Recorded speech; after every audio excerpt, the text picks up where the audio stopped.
ವಿದ್ಯಾರ್ಥಿಗಳಿಗೆ, ಪಾಲಕರಿಗೆ, ಪೋಷಕರಿಗೆ ಚಾನಲ್ಗೆ ಸ್ವಾಗತ.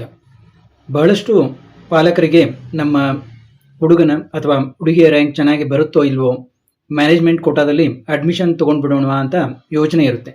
ನಾನಿಲ್ಲಿ ಮಾತಾಡ್ತಾ ಇರೋದು ಕೇವಲ ಇಂಜಿನಿಯರಿಂಗ್ ಬಗ್ಗೆ.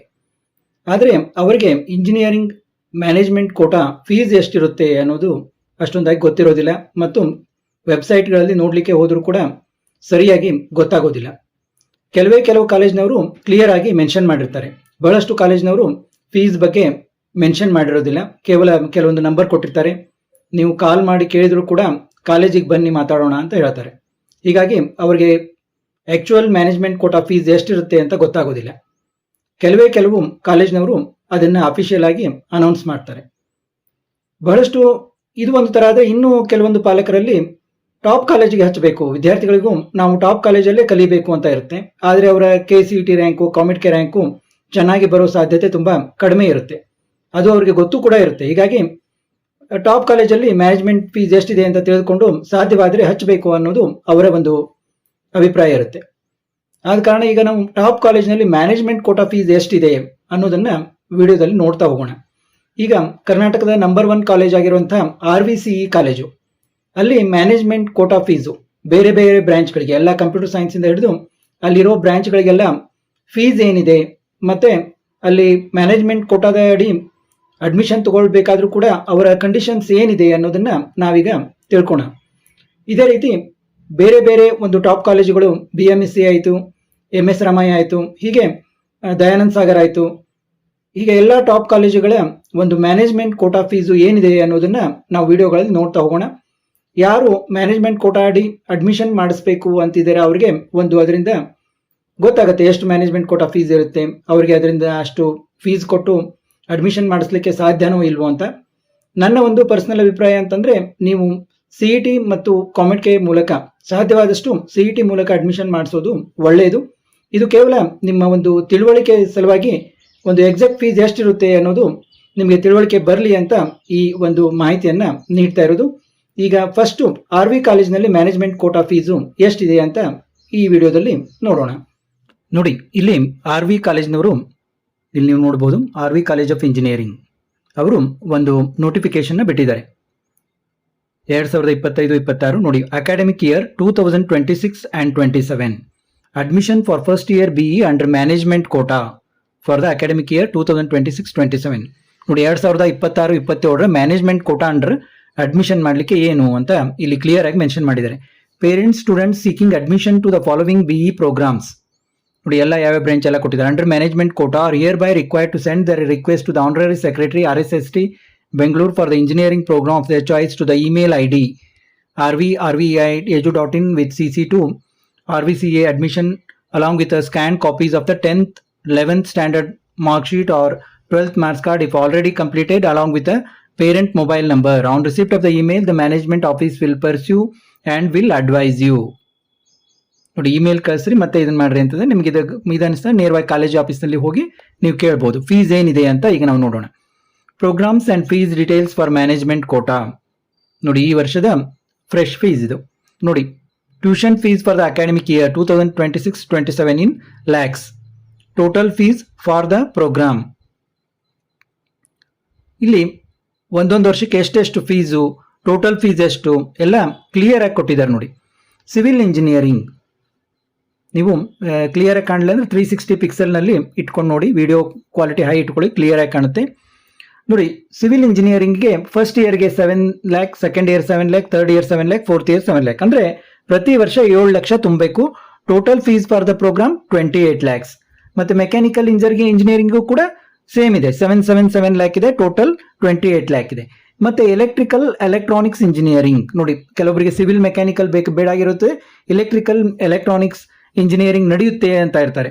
ಅಂಥವರು RV ಕಾಲೇಜ್ ಸೇರ್ಬೇಕು ನಾವು ಅಂತಂದರೆ ನೋಡ್ಬೋದು 28 lakhsನಲ್ಲಿ ನಿಮಗೆ ಇಲ್ಲಿ ಎಲೆಕ್ಟ್ರಿಕ್ ಆ್ಯಂಡ್ ಎಲೆಕ್ಟ್ರಾನಿಕ್ಸ್ ಇಂಜಿನಿಯರ್ ಬರುತ್ತೆ. ಮತ್ತು electronics and communication engineering E&C. ನೋಡಿ, ಬಹಳಷ್ಟು ವಿದ್ಯಾರ್ಥಿಗಳು E&C ಕೇಳ್ತಾ ಇರ್ತಾರೆ. ನೀವು ಫಸ್ಟ್ ಇಯರ್ 19 ಲಕ್ಷ ತುಂಬಬೇಕಾಗುತ್ತೆ, 19 lakhs ತುಂಬಬೇಕಾಗ್ತದೆ. ಆಮೇಲೆ second year onwards every year 8 lakh ತುಂಬಬೇಕು, ಅಂದರೆ 43 lakh ಆಯಿತು. ಅಂದರೆ ಟೋಟಲ್ ಪ್ರೋಗ್ರಾಮ್ಗೆ 4 yearsಗೆ 43 lakh. ಇದೇ ರೀತಿ ಇಂಡಸ್ಟ್ರಿಯಲ್ ಇಂಜಿನಿಯರಿಂಗ್ ಆ್ಯಂಡ್ ಮ್ಯಾನೇಜ್ಮೆಂಟ್ಗೆ 6 lakh ಇದೆ, 24 ಲ್ಯಾಕ್ ನೋಡಿ, ಅತ್ಯಂತ ಕಡಿಮೆ ಇದೆ ಅದು. ಕೆಮಿಕಲ್ ಇಂಜಿನಿಯರಿಂಗ್ಗೆ 4.5 ಈ ರೀತಿ 18 ಲ್ಯಾಕ್ ಇದೆ, ಅಂದ್ರೆ ಇನ್ನೂ ಕಡಿಮೆ ಇದೆ ಕೆಮಿಕಲ್ ಇಂಜಿನಿಯರಿಂಗ್ಗೆ. ಕಂಪ್ಯೂಟರ್ ಸೈನ್ಸ್ ಅಂಡ್ ಇಂಜಿನಿಯರಿಂಗ್ ನೋಡಿ, ಹೈಯೆಸ್ಟ್ ರಿಕ್ವೈರ್ಡ್ ಬ್ರಾಂಚ್, ಎಲ್ಲರೂ ಕೇಳುವಂಥ ಬ್ರಾಂಚ್ ಕಂಪ್ಯೂಟರ್ ಸೈನ್ಸ್ ಇಂಜಿನಿಯರಿಂಗ್ಗೆ ಎಷ್ಟಿದೆ, ಯಾರು ಹಚ್ಬೇಕಂತೀರಿ ಮ್ಯಾನೇಜ್ಮೆಂಟ್ ಕೋಟಾ, ಫಸ್ಟ್ ಇಯರ್ನೇ ನೀವು 36 ಲ್ಯಾಕ್ ತುಂಬಬೇಕು. ಫಸ್ಟ್ ಇಯರೇ 36 ಲ್ಯಾಕ್ ತುಂಬಬೇಕು. ನಂತರ 13 ಈ ರೀತಿ second year, third year, fourth year ಪ್ರತಿ ವರ್ಷ 13 ಲಕ್ಷ ತುಂಬಬೇಕು. ಟೋಟಲ್ ಫೀಸ್ ಬಂದ್ಬಿಟ್ಟು 75 ಲ್ಯಾಕ್ ನೋಡಿ, ಕಂಪ್ಯೂಟರ್ ಸೈನ್ಸ್ ಸ್ಟೂಡೆಂಟ್ಸು 75 ಲ್ಯಾಕ್ ತುಂಬಬೇಕು. ಇನ್ನು ಎಲೆಕ್ಟ್ರಾನಿಕ್ಸ್ ಅಂಡ್ ಟೆಲಿಕಮ್ಯುನಿಕೇಶನ್ ಇಂಜಿನಿಯರಿಂಗಿಗೆ ಎಷ್ಟಿದೆ, 8 ಲಕ್ಷ ಈ ರೀತಿ 32 ಲ್ಯಾಕ್ಸ್ ಇದೆ. ಇನ್ನು ಬಯೋಟೆಕ್ನಾಲಜಿ ನೋಡಿ, ಬಯೋಟೆಕ್ನಾಲಜಿಗೆ 10 ಲ್ಯಾಕ್ ಫಸ್ಟ್ ಇಯರ್, ಇಲ್ಲಿ ನೋಡ್ಬೋದು ನೀವು, ಫಸ್ಟ್ ಇಯರ್ 10 ಲ್ಯಾಕ್ ಇದೆ. ನಂತರ 6 ಲ್ಯಾಕ್ ಈ ರೀತಿ 28 ಲ್ಯಾಕು ಬಯೋಟೆಕ್ನಾಲಜಿಗಿದೆ. ಇನ್ನು ಏರೋಸ್ಪೇಸ್ ಇಂಜಿನಿಯರಿಂಗ್ಗೆ ಫಸ್ಟ್ ಇಯರ್ 11 ಲ್ಯಾಕ್, ಆಮೇಲೆ 8 ಇದೆ, ಅಂತಂದ್ರೆ ಟೋಟಲ್ 35 ಲ್ಯಾಕ್ ಏರೋಸ್ಪೇಸ್ ಇಂಜಿನಿಯರಿಂಗ್ಗೆ. ಇನ್ನು ಕಂಪ್ಯೂಟರ್ ಸೈನ್ಸ್ನಲ್ಲೇ ನೋಡಿ, ನಮಗೆ ಮೇನ್ ಬ್ರಾಂಚ್ ಸಿಗೋದಿಲ್ಲ ಅಂತಂದ್ರೆ ಬೇರೆ ಬ್ರಾಂಚ್ನಲ್ಲಿ ನೋಡಿ, ಅದಕ್ಕೂ ಕೂಡ ಏನು ಭಾಳ ಕಡಿಮೆ ಇಲ್ಲ. Computer science and engineering, AIML artificial intelligence and machine learning, ಇದಕ್ಕೆ 31 ಲ್ಯಾಕ್ ಫಸ್ಟ್ ಇಯರ್ ತುಂಬಬೇಕು. ನಂತರ 12 ಲ್ಯಾಕ್ ತುಂಬಬೇಕು, ಒಟ್ಟು 67 ಲ್ಯಾಕ್. ಇನ್ನು computer science and engineering cyber ಸೆಕ್ಯೂರಿಟಿಗೆ ಫಸ್ಟ್ ಇಯರ್ 22 ಲ್ಯಾಕ್ ತುಂಬಬೇಕು. ನಂತರದಲ್ಲಿ 11 ಲ್ಯಾಕ್ ಅಂದ್ರೆ ಟೋಟಲ್ 55 ಲ್ಯಾಕ್ ತುಂಬಬೇಕು. ಇನ್ನು 13th ನೋಡಿ, computer science and engineering data science first year 24 ತುಂಬಬೇಕು. ನಂತರದಲ್ಲಿ 12 ಲ್ಯಾಕ್ ತುಂಬಬೇಕು, ಅಂದ್ರೆ ಟೋಟಲ್ ನೀವು 60 ಲ್ಯಾಕ್ ತುಂಬಬೇಕು. ನಾನು ಇದನ್ನ ಎಷ್ಟು ಡಿಟೇಲ್ ಆಗಿ ಯಾಕೆ ಹೇಳಿದೆ ಅಂದ್ರೆ, ಕೆಲವೊಬ್ರು ಎಲ್ಲ ಕೇಳಿದ್ಮೇಲೂ ಸರ್ ಪರ್ ಇಯರ್ ಫೀಸಾ, ಆಮೇಲೆ ಪೂರ್ತಿ ಕೋರ್ಸಾ, ಹೀಗೆಲ್ಲ ಕ್ವಶನ್ ಮಾಡ್ತಾ ಇರ್ತಾರೆ. ಅದಕ್ಕೆ ಅವರು ಫಸ್ಟ್ ಇಯರ್ ಎಷ್ಟು ತುಂಬಬೇಕು, ಸೆಕೆಂಡ್ ಇಯರ್ ಎಷ್ಟು ತುಂಬಬೇಕು, ಥರ್ಡ್ ಇಯರ್ ಎಷ್ಟು ತುಂಬಬೇಕು, ಫೋರ್ತ್ ಇಯರ್ ಎಷ್ಟು ತುಂಬಬೇಕು, ಹೋಲ್ ಪ್ರೋಗ್ರಾಮ್ ಟೋಟಲ್ ಫೀಸ್ ಎಷ್ಟು ತುಂಬಬೇಕು ಅನ್ನೋದನ್ನ ಕ್ಲಿಯರ್ ಆಗಿ ಕೊಟ್ಟಿದ್ದಾರೆ. ಮತ್ತೆ ಏನೇನು ಕಂಡೀಷನ್ ಅನ್ನೋದು ಕೊಟ್ಟಿದ್ದಾರೆ. Only after receiving confirmation from the management office the payment has to be made either by DD demand draft or through online. Details will be provided. ಅಂದ್ರೆ ನೀವು ಅಲ್ಲಿ ಆಫೀಸ್ಗೆ ಹೋಗಿ ಕೇಳ್ಕೋಬಹುದು ನೋಡಿ. Apart from the above fees, students have to pay the other fees every year approximately ₹65,000 65,000, ಸುಮಾರು 65,000 extra ಫೀನ್ನು ಕೂಡ ನೀವು ತುಂಬಬೇಕಾಗುತ್ತೆ. Hostel fees and transportation fees will be intimated in due course ನೋಡಿ. ಹಾಸ್ಟೆಲ್ ಫೀಸು, ಟ್ರಾನ್ಸ್ಪೋರ್ಟೇಷನ್ ಫೀಸು ಏನೆಲ್ಲ ಇರ್ತಾವಲ್ಲ ಅವು ಮತ್ತೆ ಎಕ್ಸ್ಟ್ರಾ, ಅದನ್ನ ನಿಮ್ಗೆ ಅಲ್ಲಿ ಹೋದಾಗ ಹೇಳ್ತಾರ ಅವರು ಇನ್ ಡ್ಯೂ ಕೋರ್ಸ್. ಎಲಿಜಿಬಿಲಿಟಿ ಏನು, the candidate should satisfy the below requirements. ಇಷ್ಟೆಲ್ಲ ಆದ್ಮೇಲೂ ಕೂಡ ಕೆಲವೊಂದು ಎಲಿಜಿಬಿಲಿಟಿ ಬೇಕೇ ಬೇಕು ಅವ್ರಿಗೆ ನೋಡಿ. 10th ಸ್ಟ್ಯಾಂಡರ್ಡ್ ಅಲ್ಲಿ minimum 70% in science and mathematics subject separately ನೋಡಿ. ನೀವು ನನ್ನ ಹತ್ರ ಬಹಳ ದುಡ್ಡಿದೆ ಅಂತ ಹೇಳಿ ನೀವು RV ಕಾಲೇಜಿಗೆ ಹಚ್ಲಿಕ್ಕೆ ಬರೋದಿಲ್ಲ. 10th ಸ್ಟ್ಯಾಂಡರ್ಡ್ ಅಲ್ಲಿ ಮಿನಿಮಮ್ 70% ಆಗಿರಬೇಕು ಸೈನ್ಸ್ ಮತ್ತು ಮ್ಯಾಥ್ಸ್ ನಲ್ಲಿ. 11th ಸ್ಟ್ಯಾಂಡರ್ಡ್ ಅಲ್ಲಿ ಮಿನಿಮಮ್ 65% ಆಗಿರಬೇಕು ಮ್ಯಾಥ್ಸ್ ಮತ್ತು ಫಿಸಿಕ್ಸ್ ನಲ್ಲಿ ಸಬ್ಜೆಕ್ಟ್ ಅಲ್ಲಿ ಸಪರೇಟ್ ಆಗಿ. ಮತ್ತೆ 12th ಸ್ಟ್ಯಾಂಡರ್ಡ್ ನಲ್ಲಿ ಮಿನಿಮಮ್ 60% ಆಗಿರಬೇಕು ಫಿಸಿಕ್ಸ್ ಮ್ಯಾಥ್ಸ್ ಸಬ್ಜೆಕ್ಟ್ ಅಲ್ಲಿ ಸಪರೇಟ್ ಆಗಿ ಮಿನಿಮಮ್ 60% ಆಗಿರಬೇಕು. ಕಡಿಮೆ ಆಗಿದ್ರೆ ಅವರು ನಿಮ್ಮನ್ನ ತೆಗೆದುಕೊಳ್ಳೋದಿಲ್ಲ, ನೀವು ಇಷ್ಟು ಫೀಸ್ ಕೊಡ್ತೀವಿ ಅಂದ್ರೂ ಕೂಡ ತೆಗೆದುಕೊಳ್ಳೋದಿಲ್ಲ.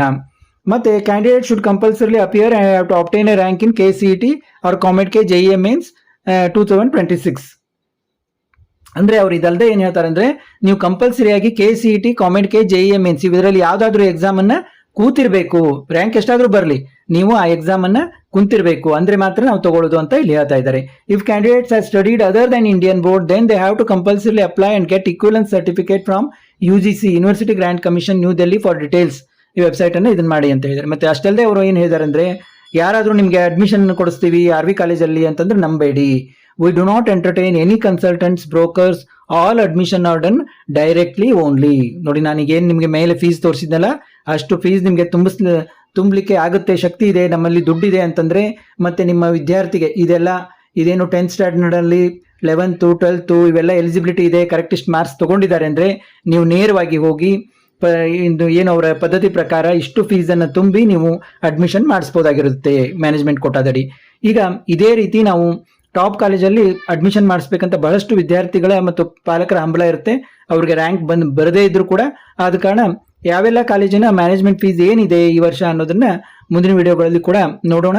ಮತ್ತೆ ಯಾರಿಗೆ ನಿಮಗೆ ಕೌನ್ಸಿಲಿಂಗ್ ಗೈಡೆನ್ಸ್ ಬೇಕಂತಂದ್ರೆ ನಾನು ಈಗಾಗಲೇ ಈ ನಂಬರ್ನ ಹಿಂದಿನ ವಿಡಿಯೋಗಳಲ್ಲಿ ಕೊಟ್ಟಿದ್ದೀನಿ, ಈಗಲೂ ಕೊಡ್ತಾ ಇದ್ದೀನಿ. ಈ ನಂಬರ್ಗೆ ನೀವು ಇದನ್ನ ಮಾಡಿ ನಿಮ್ಮ ಒಂದು ಕೌನ್ಸಿಲಿಂಗ್ಗೆ ನೀವು ಇದನ್ನ ರಿಜಿಸ್ಟರ್ ಮಾಡಬಹುದಾಗಿರುತ್ತೆ. ಮತ್ತೆ ಮುಂದಿನ ವಿಡಿಯೋದೊಂದಿಗೆ ಭೇಟಿಯಾಗೋಣ.